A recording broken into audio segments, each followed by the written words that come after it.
بھی کھڑے ہیں تو میں ان کو کیسے فیس کروں گا اگر میں جو لوگ چھوڑ کر چلے گئے انہیں واپس پارٹی میں لے کر آتا ہوں. میں حیران ہوں کہ اس عمر میں پرویز الہی نے کیسی مصیبتیں برداشت کی. میں انہیں سلام پیش کرتا ہوں. آصف زرداری اور نواز شریف صرف پیسے کے لیے آئے.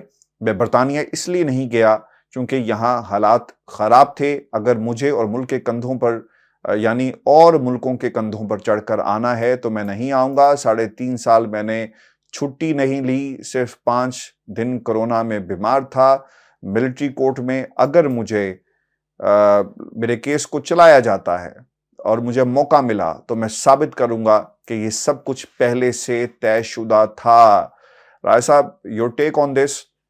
خان صاحب نے ڈائریکٹ پیغام بھیج دیا ہے, پاکستان کا میڈیا نہیں چلا رہا, اور مجھے نہیں پتا کہ اس پر بات ہمیں اس طرح کرنی چاہیے نہیں کرنی چاہیے, چونکہ ایسا لگ رہا ہے کہ سارے کے سارے مل کر عمران خان کے خلاف جو ہے ایک کیمپین چلا رہے ہیں. تصویریں بلر ہونا, رائے صاحب اس سے زیادہ فسطائیت کیا ہوگی کہ عمران خان کی تصویر کو بلر کر کے پاکستان کے ٹیلی ویژن چینلز پر چلایا جا رہا ہے. میں اس لیے یہ بات بھی کر رہا ہوں رائے صاحب کیونکہ 9 مئی کے واقعات, سپریم کورٹ پاکستان کی ایک ججمنٹ آ گئی ہے, تحریری فیصلہ, جس میں عمران خان کے اس بیان کو حصہ بنایا گیا ہے chief justice of Pakistan Umar Ata Bandial کی طرف سے, جس میں عمران خان نے 9 مئی کے واقعات کی نہ صرف مذمت کی بلکہ انہوں نے کہا کہ جو مجھ سے پیار کرتے ہیں وہ ایسا نہیں کر سکتے اور جو کچھ ہوا وہ ٹھیک نہیں تھا. یعنی اب یہ سپریم کورٹ پاکستان کی ججمنٹ کا ایک باقاعدہ حصہ ہے.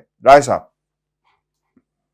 ہاشمی صاحب, ایک تو army chief general Asim Munir GHQ اور ایک اعلیٰ جنرل کے متعلق بھی ہمارے پاس ایک اہم خبر ہے, وہ خبر بھی اپنے ناظرین سے شیئر کرتے ہیں.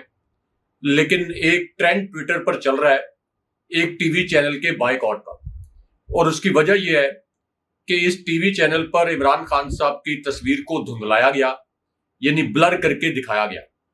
اب ایک طرف تو عمران خان صاحب کی تصویر کو بلر کیا گیا, دوسری جانب آج میں ایک سروے دیکھ رہا تھا کہ عمران خان صاحب کی پارٹی کے 262 رہنما ایسے ہیں جن کو اب تک تحریک انصاف سے الگ ہونے پر مجبور کیا گیا, یعنی جبر کے ذریعے انہیں الگ ہونے پر مجبور کیا گیا. 262 رہنما ایسے ہیں جو کہ سابق ارکان قومی اسمبلی, سابق ارکان صوبائی اسمبلی یا جو موجودہ اسمبلی ہیں ان کے ارکان, اور اسی طرح سابق ارکان سینٹ تھے. اس کے باوجود ایک سروے میری نظر سے گزرا ہے کہ ان 262 رہنماؤں کے جانے کے باوجود اگر آج بھی فری اینڈ فیئر الیکشن ہو جائیں تو عمران خان صاحب 76% تک ووٹ لے کر دوبارہ سے وزیر اعظم بن جائیں گے. 76% کا مطلب یہ ہے کہ 66% پہ آپ کی 2/3 اکثریت بنتی ہے, اور 76% کا مطلب یہ ہے کہ 2/3 سے بھی کہیں زیادہ مارجن کے ساتھ. تو ایک ایسے لیڈر کو جس کو پہلے جناب باجوہ کی اسٹیبلشمنٹ نے مکمل طور پر دیوار کے ساتھ لگانے کی کوشش کی, پچھلے 3 ماہ میں خاص طور پر 9 مئی کے واقعات کے بعد جن کی عمران خان صاحب خود مذمت کر چکے ہیں, جس لیڈر کو بار بار دیوار سے لگا کر اس کی پارٹی کو کلعدم قرار دے کر اس کی پارٹی کے لیڈر توڑنے کے لیے دن رات ایک کیے جا رہے ہیں, عوام تو اس کے ساتھ کھڑے ہیں. اس لیے یہ جو ایکسرسائز ہے تصویر بلر کرنے کی, جس کا آپ نے اپنے انٹرو میں بھی ذکر کیا, یہ ایکسرسائز جو بھی چینلز کر رہے ہیں, ظاہر چینلز کی مجبوریاں ہوتی ہیں. پاکستان جیسے ممالک میں آپ کو پتا ہے کہ اوپر سے ایک آرڈر آ جاتا ہے اور چینلز کو وہ آرڈر اوبے کرنا پڑتا ہے. تو جو بھی یہ ایکسرسائز کر رہے ہیں اور جو بھی پیمرا سے ڈائریکٹر جاری ہو رہے ہیں یا PDM سے یا کسی بھی قوت کی جانب سے, تو یہ جو سرویز آ رہے ہیں ان کے مطابق تو یہ ایک فضول ایکسرسائز ہے, یعنی اس کا کوئی فائدہ نہیں ہو رہا ہے. عمران خان صاحب کو آپ نے ٹی وی چینلز پر بین کر دیا. آج میں یہ فگر بھی دیکھ رہا تھا, بڑا انٹرسٹنگ فگر, کہ عمران خان صاحب کی جو سوشل میڈیا پر پریزنس ہے, جب ان کا کوئی خطاب ہوتا ہے تو ان کے خطاب کی ویورشپ صرف یوٹیوب پہ مختلف چینلز پر 8-9 ملین تک چلی جاتی ہے, صرف یوٹیوب پر, یعنی 8-9 ملین 80-90 لاکھ لوگ. باقی ٹک ٹاک, فیس بک اور دیگر جو ڈیجیٹل آپ کے پلیٹ فارمز ہیں وہ ملا لیں تو یہ 1.5-2 کروڑ سے اوپر ویورشپ چلی جاتی ہے. پروبیبلی عمران خان صاحب کی ویورشپ جو ہے جب وہ ٹی وی پر آ رہے تھے اس وقت بھی اتنی نہیں تھی, جتنی کہ ویورشپ اب ان کی ہے، کیونکہ لوگ سننا چاہتے ہیں کہ عمران خان صاحب آخر کس کے متعلق کیا ایسی بات کہہ رہے ہیں جس کو چھپایا جا رہا ہے۔ آپ کو پتا ہے کہ ایک تجسس کا ایلیمنٹ ہوتا ہے، تو وہ تجسس کا ایلیمنٹ بڑھ جاتا ہے، اور عمران خان صاحب کی تقریر یوٹیوب پہ سننے کے لیے یا سوشل میڈیا پلیٹ فارمز پہ سننے کے لیے لوگ ٹیون ان کر لیتے ہیں۔ ایک تو اس کے اندر یہ فیکٹر ہے۔ دوسرا، ہاشمی صاحب ایک ایسا لیڈر جو کہ پاکستان کے اندر اور اس کی پارٹی پاکستان کے اندر واحد بائنڈنگ فورس، اب بھی واحد بائنڈنگ فورس ہے۔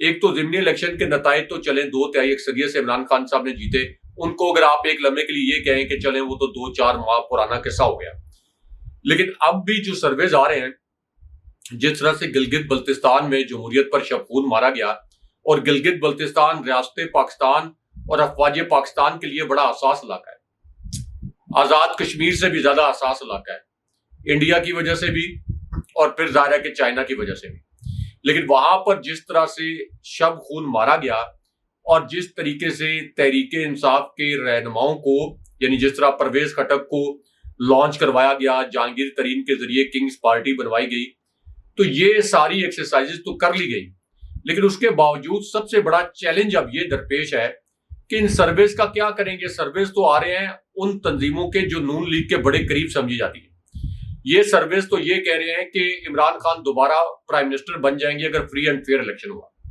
اب آگے کیا آپشنز ہیں، کیسے عمران خان کا ووٹ بینک ختم کیا جائے۔ عمران خان صاحب کے ڈٹ جانے کی 2 وجوہات بھی ہیں۔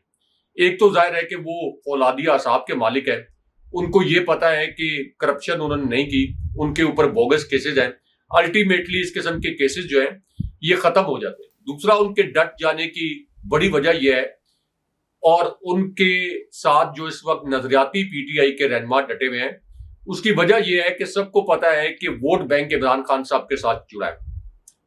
جہانگیر ترین کی سالگرہ کا کیک آپ نے دیکھ لیا، وہاں پہ کیک زیادہ تھے اور جہانگیر ترین کی پارٹی کے رہنما کم تھے، وہ جو پکچر ایک وائرل ہوئی ہے۔ اسی طرح پرویز خٹک بھی اپنے انجام کو جلد پہنچ جائیں گے۔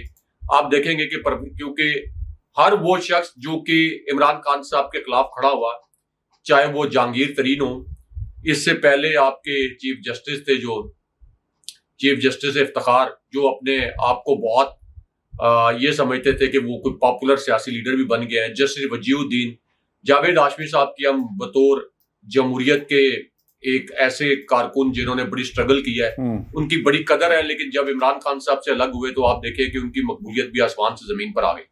تو عمران خان صاحب سے جو بھی الگ ہوتا ہے، عوام اس کو عبرت کا نشان بنا دیتے ہیں۔ سب سے بڑی مثال یہ ہے ہاشمی صاحب کہ جناب باجوہ، جنہوں نے عمران خان صاحب کو مائنس کرنے کی کوشش کی، عوام نے جناب باجوہ کو مائنس کر دیا، اور آج جناب باجوہ کوئی پبلک اپیرنس نہیں دے سکتے، کسی پبلک فورم پر نہیں جا سکتے، کوئی ان کی تصویر ویڈیو آ جائے تو ان کو اتنی تنقید کا سامنا کرنا پڑتا ہے کہ ان کے نام سے ٹرینڈ چلنا شروع ہو جاتے ہیں۔ تو ایک بات تو طے ہے کہ مائنس عمران خان فارمولہ یہ جہاں بھی بنا ہے، جن لوگوں نے بھی بنایا ہے، چاہے یہ بند کمروں میں بنا ہے، چاہے یہ پرائم منسٹر ہاؤس میں بنا ہے، یہ مائنس عمران خان فارمولہ ناکام ہو گیا ہے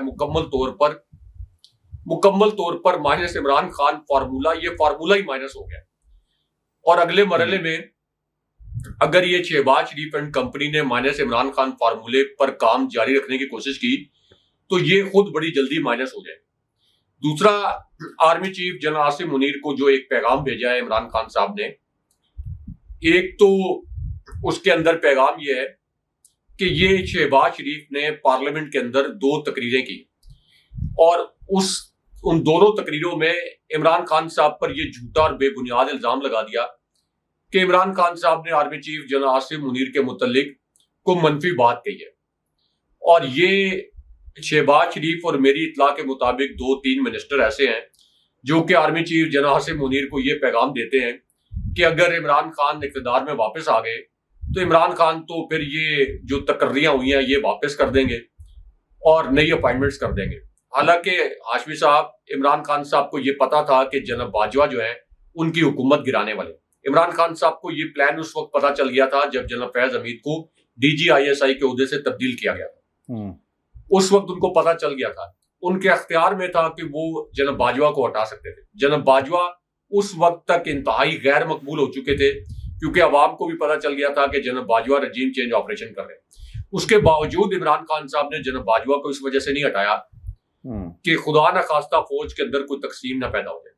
خدا نخواستہ فوج کے جیسے راولپنڈی کی کور بڑی امپورٹنٹ ہوتی ہے اور اسی طرح آپ کی منگلا کی کور بڑی امپورٹنٹ ہوتی ہے، تو خدا نخواستہ کوئی ایسی سچویشن نہ ہو کہ جہاں فوج کے اندر کوئی کشمکش پیدا ہو جائے، کوئی ایسی دھڑے بندی نہ ہو جائے۔ تو عمران خان صاحب نے اپنا اقتدار جانے دیا، لیکن انہوں نے جناب باجوہ کو نہیں ہٹایا۔ حالانکہ اس سے پہلے نواز شریف نے جنرل مشرف کو ہٹایا تھا، اور اس وقت آپ دیکھیں کہ فوج کے اندر ایک کشمکش پیدا ہو گئی تھی۔ جنرل مشرف نے ایک غیر آئینی اقدام کیا تھا نواز شریف کی حکومت گرا کر، اگرچہ نواز شریف کی حکومت انتہائی غیر مقبول تھی، لوگوں نے مٹھائیاں بھی بانٹی تھی، نواز شریف کی حکومت گری، لیکن اس کے باوجود کسی بھی حکومت کو گرانے کا اختیار کسی فوجی آمر کے پاس، کسی فوجی ڈکٹیٹر کے پاس نہیں ہونا چاہیے۔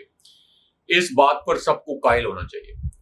لیکن اس کے باوجود اس سے پہلے آپ دیکھیں کہ نواز شریف نے جب جنرل مشرف کو ہٹایا تو فوج کے اندر ایک کشمکش شروع ہونے کا خدشہ پیدا ہو گیا تھا، کیونکہ ایک نئے آرمی چیف کی اپائنٹمنٹ ہوئی، پھر ان کی گرفتاری ہوئی، پھر اس کے بعد ظاہر ہے کہ جنرل مشرف کا جو طیارہ تھا اس نے لینڈ کیا اور حالات جو ہیں وہ تبدیل ہونا شروع ہوئے۔ اب اس پوری سچویشن میں عمران خان صاحب نے army chief general Asif Munir کو یہ پیغام پہنچایا کہ ایک تو لندن پلان کے متعلق میرے پاس جو معلومات تھی میں نے آپ کے ساتھ شیئر کی کہ تحریک انصاف کو کس طرح سے قلعدم کرانے کا، میری گرفتاری کا اور تحریک انصاف کو توڑنے کا پلان بنایا گیا ہے، اگلے الیکشن کو ریگ کرنے کا پلان بنایا گیا ہے، اور آپ نے مجھے یہ پیغام بھیجا تھا کہ ایسا کچھ نہیں ہوگا، لیکن ابھی فی الحال وہی کچھ ہو رہا ہے جو میں نے آپ کو بتایا تھا۔ دوسرا پیغام عمران خان صاحب نے army chief general Asif Munir کو یہ بھی بھیجا ہے کہ یہ تو سوال ہی نہیں پیدا ہوتا کہ میں اقتدار میں آ کر، چاہے آپ آرمی چیف ہوتے یا کوئی بھی آرمی چیف ہوتا، ظاہر ہے کہ جن 6 جنرلز کے نام گئے تھے ان میں سے کوئی بھی آرمی چیف ہوتا، تو یہ سوال ہی نہیں پیدا ہوتا کہ میں اس تقرری کو انڈو کروں یا قلعدم کروں، کیونکہ اس سے میری فوج تقسیم ہوگی، اس سے میری فوج کو نقصان ہوگا۔ تو یہ جو آپ کو کچھ پیغامات شہباز حکومت کی جانب سے بھجوائے گئے ہیں، یہ سراسر آپ کو تحریک انصاف سے اور مجھ سے بدظن کرنے کے لیے بھجوائے گئے ہیں۔ تیسرا بٹوین دی لائن پیغام یہ ہے کہ اس وقت تحریک انصاف کو مائنس کرنے یا مجھے باہر بھجوانے کے لیے جو فارمولاز بنائے جا رہے ہیں، جو ہماری اطلاعات کے مطابق مختلف شخصیات کے ذریعے عمران خان صاحب کو کنوے کیے گئے، شاہ محمود قریشی کے ذریعے بھی عمران خان صاحب کو یہ فارمولہ کنوے کیا گیا، تو عمران خان صاحب نے یہ کنوے کر دیا کہ وہ ہر صورت میں پاکستان میں رہیں گے۔ ظاہر ہے کہ ان کی کوئی کرپشن سے بنائی ہوئی جائیدادیں دنیا کے دیگر ممالک میں نہیں ہیں، اور ان کا جینا مرنا پاکستان میں ہے۔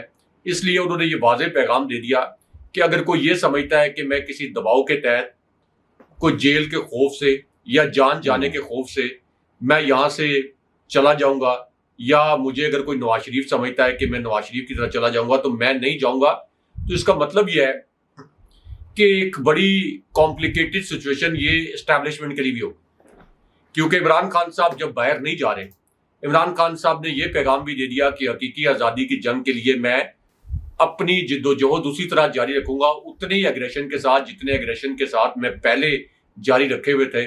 اوپر سے ووٹ بینک بھی سارا عمران خان صاحب کے ساتھ جڑا ہوا ہے۔ تو اب پھر عمران خان صاحب کو جو مائنس کرنے والی قوتیں ہیں، یا جو شہباز شریف کی حکومت یا 13 جماعتیں ہیں، ان کے پاس کیا آپشن رہ جاتے ہیں؟ کیا یہ عمران خان صاحب کو نااہل کر دیں گے؟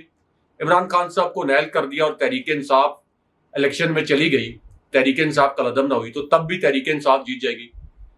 تو پھر کیا ہوگا؟ اگر تحریک انصاف کو قلعدم کریں تو پھر تو ہاشمی صاحب عالمی سطح پر بھی ایک بہت بڑا طوفان آئے گا۔ ابھی سے عالمی سطح پر آوازیں اٹھنا شروع ہو گئی ہیں، کیونکہ یہ جو جبر کا ماحول ہوتا ہے یہ پی ٹی آئی کے لوگوں کے لیے بھی ہے، پی ٹی آئی کے رہنماؤں کے لیے بھی۔ یہ جو شدید جبر کا ماحول ہوتا ہے یہ 3-4 مہینے اتنا عرصہ جاری رہ سکتا ہے۔ اس دباؤ کو بہت عرصہ قائم نہیں رکھا جا سکتا، کیونکہ انسانی حقوق کی تنظیموں کی آوازیں اٹھنا شروع ہو جاتی ہیں، انٹرنیشنل فورمز پر آوازیں اٹھنا شروع ہو جاتی ہیں، یورپی یونین سے آوازیں اٹھنا شروع ہو جاتی ہیں، امریکہ سے آوازیں اٹھنا شروع ہوتی ہیں۔ یعنی یہ نہیں ہے کہ امریکی گورنمنٹ کی طرف سے ضروری، لیکن کہیں نہ کہیں وائٹ ہاؤس کی بریفنگ میں خود فزیکلی اٹینڈ کر چکا ہوں وائٹ ہاؤس کی بریفنگز، تو وہاں پہ کوئی سوال ہو جائے گا تو وائٹ ہاؤس کے جو اسپوکس پرسن ہیں ان کو جواب تو دینا پڑے گا۔ یعنی پاکستان میں انسانی حقوق کی بدترین خلاف ورزیاں ہو رہی ہیں یا پاکستان کی سب سے بڑی پارٹی کو کالعدم کیا جا رہا ہے. اس پر ظاہر ہے کہ جب سوال کیا جائے گا تو اسٹیٹ ڈپارٹمنٹ کے اسپوکس پرسن تو وہ تو اس لیے یہ 3-4 مہینے سے زیادہ اس جبر کے ماحول کو برقرار رکھنا مشکل ہوتا ہے. تو پھر اب آپشن کیا ہے اسٹیبلشمنٹ کے پاس؟ کیا آپشن؟ کیونکہ اس وقت تو تاثر تو یہی دیا جا رہا ہے شہباز شریف کی حکومت کی جانب سے کہ جو کچھ کیا جا رہا ہے اس وقت پاکستان کے تمام سیاسی معاملات جو ہیں وہ اسٹیبلشمنٹ کے کنٹرول میں. تو آپشنز کیا ہیں؟ آپشن کیا یہ ہے کہ اگلا الیکشن مکمل طور پر رک کر دیا جائے یا عمران خان صاحب کو مائنس کر دیا جائے یا تحریک انصاف کو کالعدم کر دیا جائے؟ اور اگر ایک لمحے کے لیے یہ ازیوم کر لیں کہ یہ سب کر بھی دیا جائے تو اس کے بعد کیا ہوگا؟ کیا عمران خان صاحب احتجاج نہیں کریں گے؟ کیا لوگ احتجاج نہیں کریں گے؟ یہ جو آپ نفرتوں کے بیج بوئیں گے یہ تو پھر 1971 جیسے حالات پیدا کریں گے. آج نہیں کل نہیں، اللہ نہ کرے کہ پاکستان میں کبھی 1971 جیسا سانحہ دوبارہ ہو، لیکن آہستہ آہستہ اسی قسم کی وجوہات ہیں. اسی قسم کی وجوہات پر پہلے بھی 1971 کا سانحہ ہوا تھا اور پھر یہ آہستہ آہستہ حالات اسی جانب چلے تھے. اس لیے وے آؤٹ یہی ہے کہ فری اینڈ فیئر الیکشن کرائیں. الیکشن ہو. اچھا اب نا یہ ان حالات کے اندر ہے صاحب، یہ جو ملاقات ہوئی نا، میں بڑا آج حیران یہ بھی ہوا ان لوگوں کے چہروں کو دیکھ کر جو نون لیگ کے ہیں. ان کے پاس کوئی جواب نہیں تھا. جب کوئی ٹی وی چینل پہ سوال ہو رہا تھا نا کہ آپ تو کہتے تھے عمران خان مائنس ہو جائے گا، دیکھیں وہ تو پلس پلس ہو گیا. آئی ایم ایف جس کے ترلے آپ کر رہے تھے کہ بھائی جان پیسے دے دو خدا کے واسطے، وہ زمان پاک میں گیا ہے اور جا کر وہ ملاقات کر رہا ہے. اور آئی ایم ایف کا وفد جو ہے ملاقاتیں ہوتی ہیں، ان سے پوچھا جاتا ہے. اچھا اب یہ ملاقاتیں اس کا امپیکٹ کیا کریٹ ہوگا، میں اس کی طرف بھی آتا ہوں. لیکن راجہ صاحب یہ جو خطاب انہوں نے کیا ہے یہ بڑا امپورٹنٹ تھا. اس کے بعد خان صاحب نے F A T F, Khan صاحب یہ کہتے ہیں کہ ایف اے ٹی ایف نے پی ٹی آئی حکومت سے نیگوشیشن کرنی تھی، تب یہی پی ڈی ایم کی جماعتیں اپنی کرپشن بچانے کے لیے این آر او مانگ رہی تھی، اور آج ہم ایسے وقت پر مدد کر رہے ہیں جب ہمارے 10,000 کارکنان جیل میں ہیں اور ہماری پوری لیڈرشپ پر کریک ڈاؤن ہو رہا ہے. یعنی خان صاحب چاہتے تو کہہ سکتے تھے نا کہ ہم سپورٹ نہیں کریں گے، آپ کی ٹرمز کیا ہوئی ہیں حکومت کے ساتھ، لیکن سب سے پہلے پاکستان کا نعرہ عمران خان کی طرف سے لگا دیا گیا. میں نے ہمیشہ کہا کہ جب تک سیاسی استحکام نہیں آتا تب تک پاکستان ترقی نہیں کر سکتا. یہ ایسا ہی ہے جیسے کینسر کا علاج آپ ڈسپلین سے کرنا چاہیں. اور میں نے آج یہی آئی ایم ایف کو بتایا ہے کہ جب بھی نون لیگ حکومت کر کے چھوڑتی ہے، پاکستان ہمیشہ جو ہے وہ ڈیفالٹ کی صورتحال سے دوچار ہوتا ہے. ایک سال میں ہمیں 7.5 ارب ڈالر کا نقصان ہوا. جب تک صاف اور شفاف الیکشن نہیں ہوں گے تب تک سیاسی استحکام نہیں آئے گا، تب تک معیشت بھی نہیں سنبھل پائے گی. لیکن بدقسمتی سے حکومت کی پالیسیز دوسری طرف جا رہی ہیں. کینسر کا علاج ڈسپلین سے نہیں ہو سکتا. کینسر کا علاج تب ہوگا جب صاف الیکشن کروائے جائیں گے اور وہ آئی ایم ایف کے ساتھ ڈیل کرے گی. عوام کی نمائندہ حکومت جو نئی حکومت آئے گی اور پاکستان کے لیے اصلاحات ضروری ہیں، وہ تبھی حالات جو ہیں قابو میں آئیں گے. اگر پولیٹیکل انجینئرنگ کر کے دھاندلی زدہ الیکشن کروانا ہے اور اس الیکشن سے انہی کو واپس لانا ہے تو ملک کی ایک فیڈرل جماعت کو دیوار کے ساتھ لگانا ہے، تو اس سب کے سب بڑا نقصان پاکستان کی عوام کا ہوگا. ایک نقطہ انہوں نے اور بھی کہا تھا جو یہاں پر اس طرح رپورٹ نہیں ہوا، وہ نقطہ یہ تھا کہ آئی ایم ایف کے وفد کو انہوں نے واضح کہا کہ آپ دیکھ لیں میری ساری کی ساری ٹیم اس وقت زوم پر موجود ہے اور یہ انڈر گراؤنڈ ہے، اور یہ اس لیے نہیں باہر آ سکتی کیونکہ لوگ جو ہیں وہ ان کو پکڑنا چاہتے ہیں، ان کے خلاف مقدمات جھوٹے بنائے گئے، اور میری انڈر گراؤنڈ ٹیم اس وقت آپ سے مذاکرات کے اندر بیٹھی ہوئی ہے. یہ وہ حالات ہیں جو اس وقت ہو رہے ہیں. اس کے اوپر ایک تو حماد اظہر صاحب کا بھی ایک آیا ریئیکشن. وہ یہ کہتے ہیں کہ آئی ایم ایف کے ساتھ 9 ماہ کا سٹینڈ بائی معاہدے کا مسودہ اگلے ہفتے آئی ایم ایف کے بورڈ کے سامنے واشنگٹن میں منظوری کے لیے پیش کیا جائے گا، اور اس سلسلے میں پاکستان تحریک انصاف سے معاہدے کی حمایت کے لیے درخواست کی گئی ہے.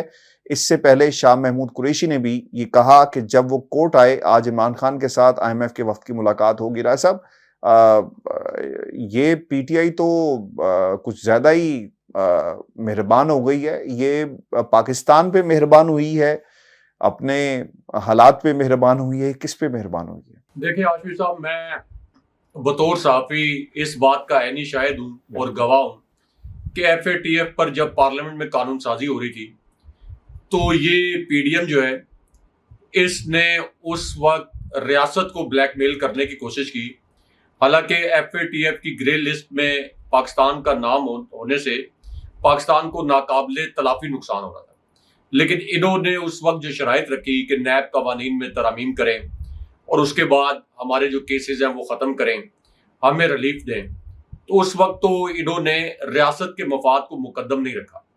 دوسری جانب عمران خان صاحب، جنہیں تاریخ کا، میں یہ کہہ رہا ہوں کہ تاریخ کے بدترین جبر کا سامنا ہے اس وقت تحریک انصاف کو۔ میرے اپنے پورے صحافتی کریئر میں ہاشمی صاحب 22-23 سال کے صحافتی کریئر میں نے کسی جماعت کو اس طرح کے جبر کا سامنا کرتے نہیں دیکھا۔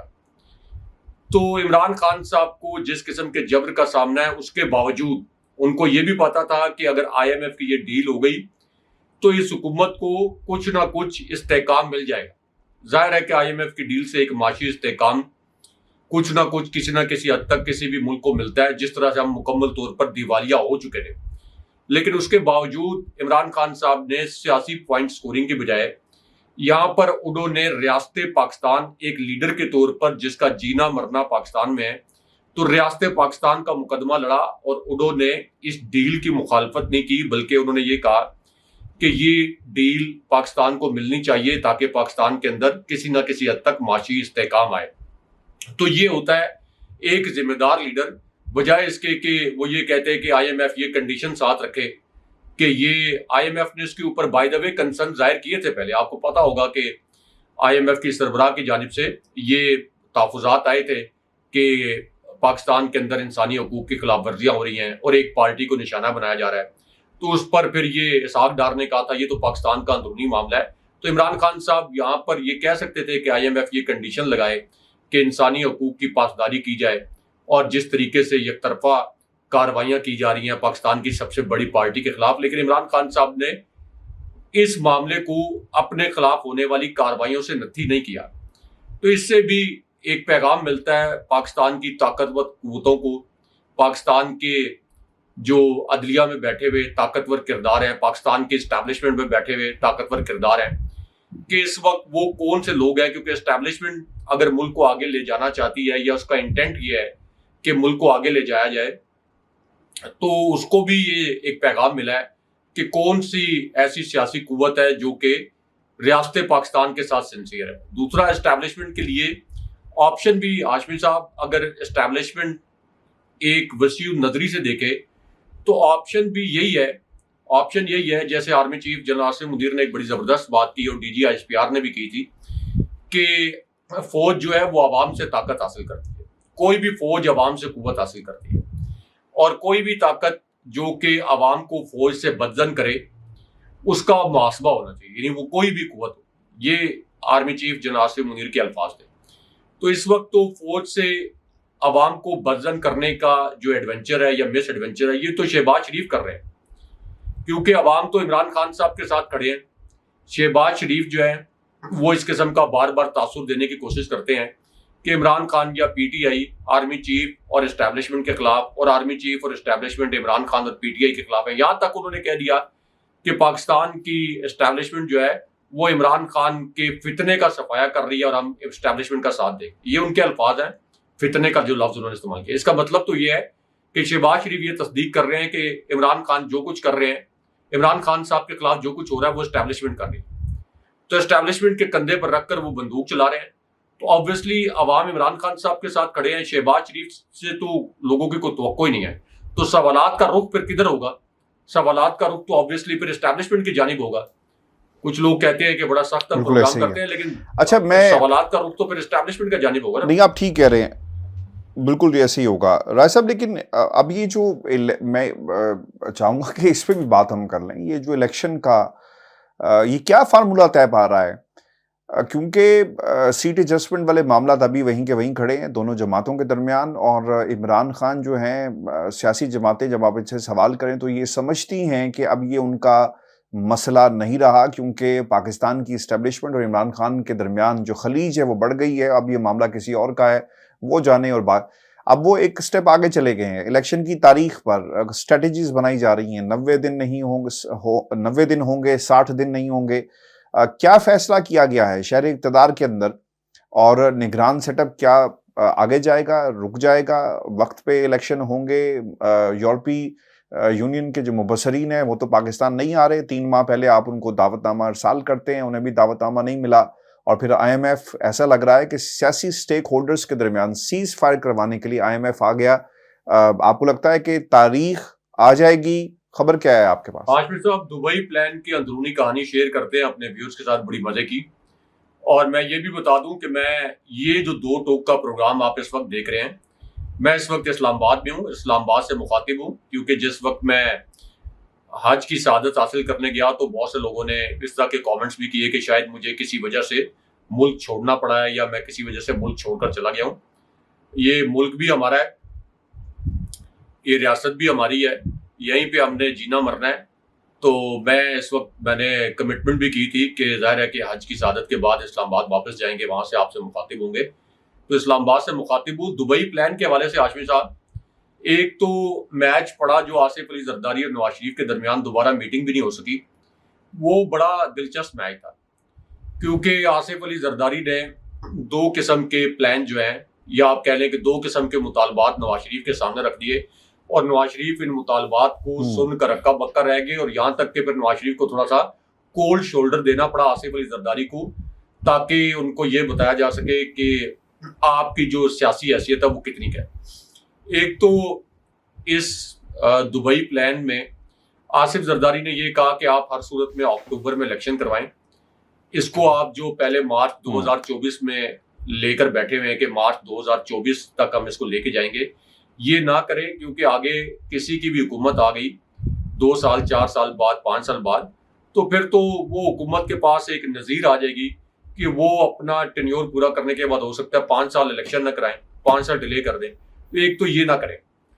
دوسرا, آصف علی زرداری نے یہ کہا کہ شریف خاندان نواز شریف پر احسان بھی چڑھایا کہ آپ کی تیسری مرتبہ پرائم منسٹر بننے کے لیے جو ترمیم کی گئی تھی پارلیمنٹ میں, وہ ہم نے آپ کو فیسیلیٹیٹ کیا تھا.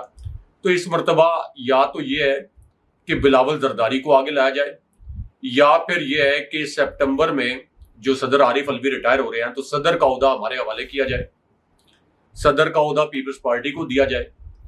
اور تیسرا یہ کہ پنجاب میں وسیع اور عریض پیمانے پر ہمیں نشستیں چاہیے ہر صورت میں.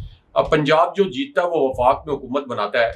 پنجاب میں آلریڈی, یعنی یہ تو نہیں کہا گیا کہ کوئی ہمیں نون لیگ سے بھی زیادہ نشستیں دے دیں, لیکن پنجاب میں آلریڈی نون لیگ کو پی ٹی آئی کی جانب سے اس جبر کے ماحول کے باوجود انتہائی مشکل حالات کا سامنا ہے. نون لیگ کو پنجاب میں بھی, تو اگر وہ پیپلز پارٹی کو بھی وسیع پیمانے پر نشستیں دے دیں تو پھر نون لیگ اپنا وزیر اعظم کیسے بنائے گی؟ یہ بھی ان کے لیے ایک بڑا چیلنج ہے. تو یہ جو ان کی ملاقات ہوئی ہے یہ اچھے نوٹ پر ختم نہیں ہوئی. اس کے بعد جو ان کی دوسرے درجے کی قیادت ہے, انہوں نے کوشش کی اگلے 2 دن میں کہ آصف علی زرداری کی اور نواز شریف کی ملاقات کا ایک اور مرحلہ ہو جائے, لیکن وہ مرحلہ نہیں ہو سکا. اگلے 2 دن تک وہ مرحلہ جو ہے انہوں نے پوری کوشش کی, وہ مرحلہ نہیں ہو سکا. اور ابھی تک اس بات کے اوپر بھی پھر رضامندی ظاہر نہیں کی گئی کہ صدر عارف الوی کی جو جو ان کی میعاد ختم ہو رہی ہے صدر کے طور پر, اس کے بعد کوئی پیپلز پارٹی کو صدر کا عہدہ دے دیا جائے یا کوئی آصف زرداری کو صدر بنا دیا جائے دوبارہ. تو اس بات پر تو ایک ڈیڈ لاک موجود ہے. تو ایک تو یہ جو 13 جماعتیں ہیں یہ اپنے اپنے مفادات کے لیے اس وقت آپس میں دستوں گریباں ہو گئی ہیں. اس کا فائدہ عمران خان صاحب کو تو پہنچے گا, سیاسی فائدہ, لیکن ریاست کو اوور آل ہاشمی صاحب اگر یہ 13 جماعتوں کو دوبارہ مسلط کرنے کی کوشش کی گئی تو ظاہر ہے کہ یہ اپنے مفادات کے لیے اسی طرح ریاست کے مختلف ٹکڑے کریں گے, یعنی مفادات کے لیے مختلف ٹکڑے کریں گے, اور ان کے سیاسی مفادات تو پورے ہوتے رہیں گے, لیکن ریاست آپ کی کبھی مستحکم نہیں ہوگی. اس وقت پاکستان کو جن حالات کا سامنا ہے, مشکل حالات میں, آپ کو ایک ایسی حکومت کی ضرورت ہے جو کہ 2/3 اکثریت سے آئے, جس کے پاس پورا حکومتی مینڈیٹ ہو, جو مشکل فیصلے کر سکے, جس حکومت کے مشکل فیصلوں کو عوام قبول کریں اور عوام کو ان حکمرانوں پر اعتماد ہو. تو اس پوری صورتحال میں واحد آپشن کیا ہے؟ یعنی سرویز تو یہ بتا رہے ہیں کہ عمران خان صاحب 2/3 اکثریت سے زائد مارجن سے جیت جائیں گے. آپ الیکشن کرائیں free and fair, Imran Khan صاحب نہ جیتے تو سو بسم اللہ پی ڈی ایم آ جائے, عمران خان صاحب نے پہلے بھی جب اپنے پہلے سال میں انتہائی مشکل فیصلے کیے تھے انتخابی معاشی اصلاحات کے لیے، لیکن آپ دیکھیں کہ عمران خان صاحب کے ان فیصلوں کو لوگوں نے قبول کیا، کیونکہ لوگوں کو پتا تھا کہ عمران خان صاحب نے یہ جو مشکل فیصلے کیے ہیں اس کے نتیجے میں کوئی پیسے انہوں نے اپنی جیب میں نہیں ڈالنے، کوئی شاہی مالات نہیں بنانے، کوئی منی لانڈرنگ سے انہوں نے پیسہ باہر نہیں لے کے جانا. لیکن ان کو تو 1 روپیہ کوئی دینے کے لیے تیار نہیں ہاشمی صاحب، معاشی اصلاحات کے نام پر. اس قدر انہوں نے پہلی مہنگائی کر دی ہے، لاکھوں روپے لوگوں کے بجلی کے بل آ رہے ہیں، تو اس وجہ سے ان پر تو لوگوں کا ٹرسٹ نہیں ہے. لیکن بہرحال الیکشن ہی اس طرح کے مشکل حالات میں آگے جانے کا ایک واحد راستہ ہوتا ہے. اور اب تو الیکشن کی ڈیٹ آ گئی نا، اب تو آپ کو اگست میں اسمبلیاں تحلیل کرنی ہے. شہباز شریف نے تو یہ اعلان کر دیا، جیسے ہمارے تھمبنیل میں بھی ہمارے ویورز دیکھ رہے ہیں کہ الیکشن کی تاریخ کا اعلان. انہوں نے کہا کہ ہم وقت کے اوپر الیکشن کرائیں گے، وقت کے اوپر ہم چھوڑ دیں گے یہ حکومت. تو وقت کا مطلب یہ ہے کہ 10 سے 15 اگست کے درمیان قومی اسمبلی تحلیل ہونی چاہیے، اور ہر صورت میں اکتوبر میں الیکشن ہونے چاہیے. اور اکتوبر میں فری اینڈ فیئر الیکشن ہوا تو اس کے نتائج ہمارے سامنے ہیں. دوسرا یہ کہ کوئی 20 پروگراموں میں بار بار ہم نے بتایا ایک جنرل صاحب کے متعلق کہ کورٹ مارشل ہو رہا ہے. ہمارے ویورز ہم سے بار بار یہ پوچھتے تھے، مجھ سے بھی بار بار میرے اپنے پلیٹ فارم پر بھی یہ کامنٹ کرتے تھے کہ یہ کون دیتا ہے آپ کو خبریں؟ یہ ذرائع سے آپ کے پاس خبریں آتی ہیں، وہ صحافی کیا جس کے پاس ذرائع سے خبریں؟ وہ دیکھ لیں کہ 20-25 دن بعد D G S P R نے ہماری تمام خبروں کی تصدیق کر دی.